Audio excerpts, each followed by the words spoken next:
Sir, we would like to know as much as we can about you before we start these dialogues.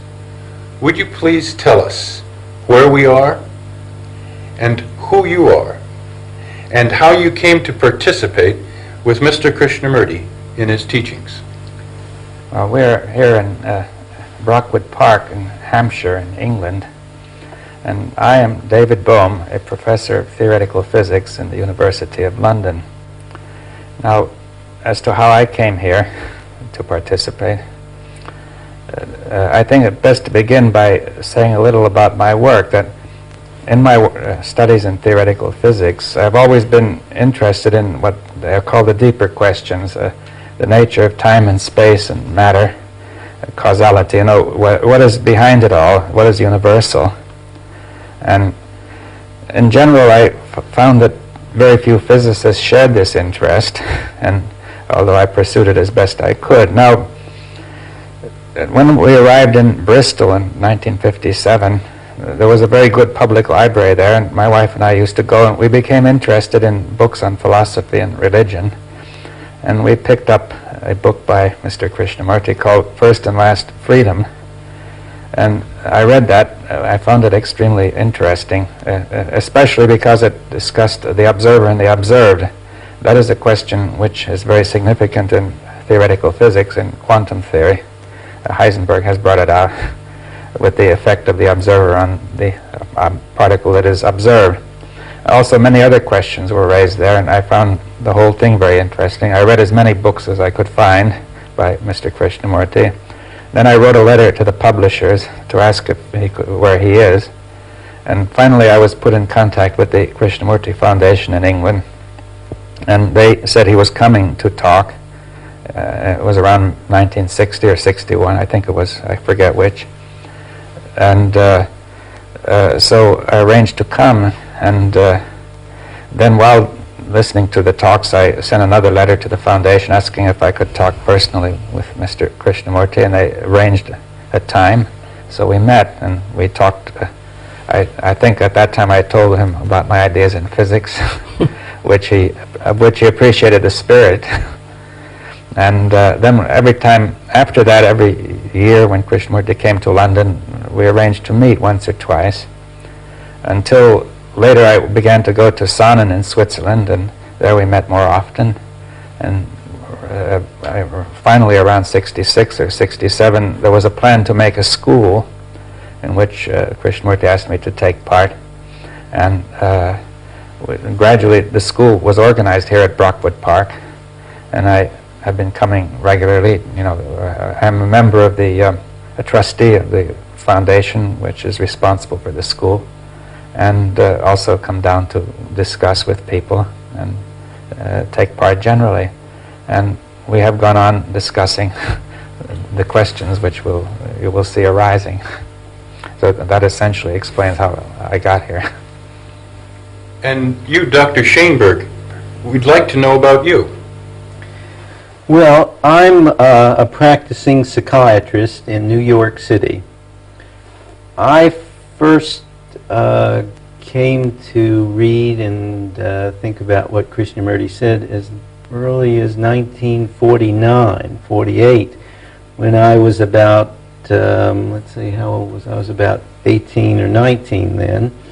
And through the influence of several concatenations of events. One, I suppose the main one was my father, who was involved at that time with reading Mr. Krishnamurti. Then there was the fact that I was very interested in Karen Horney's psychoanalytic theories, and then in Harold Kellman's theories, which had been developing along the same lines. It seemed to me at that time even that there was something there that was of interest in the question that the observer is the observed.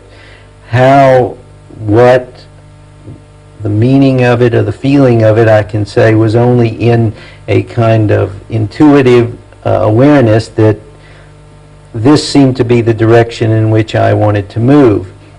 Then I went to college, I went to medical school, I trained as a psychiatrist, I trained as a neurologist, I trained as a psychoanalyst.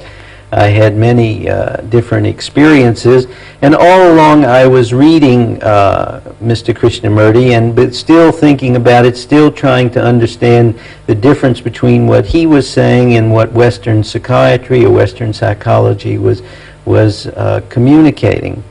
But it's only been in the last, I would say, 5 to 6 years that I have really begun to feel that I've begun to understand how I can use it in my work. And most of that stimulus has come from meeting Dr. Bohm, who has moved my thinking along. And I've come to feel that specifically there's something about the way we think in psychiatry, which is that all the theories deal with fragmentation and the relationships between fragmentation. And most of them do not have any understanding of the holistic action or the holism that gives birth to this fragmentation. So that very often it seemed to me, and it has seemed to me, that most of the theories that we have analyze and break things down and break things into pieces, which collaborates with the very problems that our patients present us with. And again, I feel very similar to what Dr. Bohm said, that we have never really gotten in psychiatry, and Mr. Krishnamurti's work has begun to help me to understand it, that the relationship between the observer and the observed in the very patient-doctor situation is very important, and that the very theories that we create are part of our very problem, that the fragmented people that we are, the fragmented theorists, represent fragmentation and then call that the thing that we have to treat. There seems to be a basic problem here that I feel will come out in these dialogues, since I've talked with Mr. Krishnamurti many times, and that point the way to how we can get through this problem of the fragmentation. Mr. Krishnamurti, how can the viewer best share in these dialogues? How can he gain the most from the experience? I think it all depends how serious you are.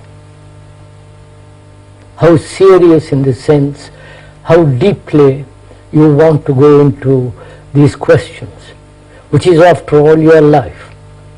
We are not discussing theoretically some abstract hypothesis, but we are dealing with actual daily life of every human being, whether he lives in India or here or in America or anywhere else.